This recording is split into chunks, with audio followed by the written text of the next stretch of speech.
সান্নিকের কাছে যেমন সরাসরি রয়েছে সান্নিক, আজ কি কর্মসূচি থাকছে?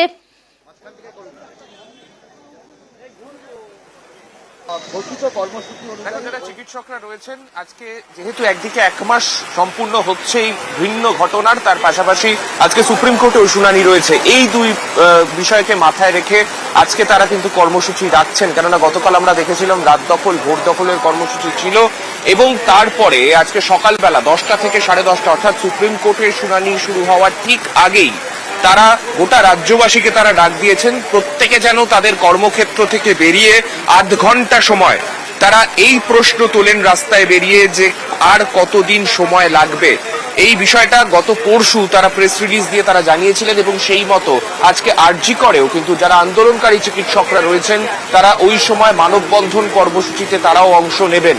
তার পাশাপাশি অবশ্যই গোটা রাজ্যের মানুষকে তারাও আহ্বান জানিয়েছেন যেন তারাও তাদের সঙ্গে সামিল হন। বিভিন্ন জায়গায় যে সেক্টরেই কাজ করুন না কেন প্রত্যেকে তাদের কর্মক্ষেত্র থেকে বেরিয়ে আধ ঘন্টার জন্য এই প্রশ্নটা প্রত্যেকে তুলুক, যাতে একদিকে সুপ্রিম কোর্টের শুনানি তার কিছুক্ষণ পরেই শুরু হবে, সুপ্রিম কোর্টও যেন এই বাংলার মানুষের এই ডাক যেন শুনতে পায় সেই আবেদন তারা রেখেছেন।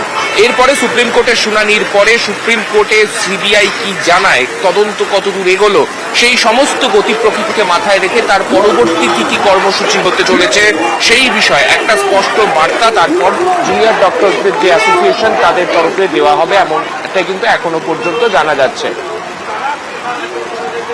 বেশ, অর্থাৎ আজও কিন্তু প্রতিবাদ কর্মসূচি রয়েছে, সকলের নজর রয়েছে সুপ্রিম শুনানির দিকে। তবে তার আগেও কর্মবিরতি, আধ ঘন্টার জন্য কর্মবিরতির ডাক চিকিৎসক মহলে।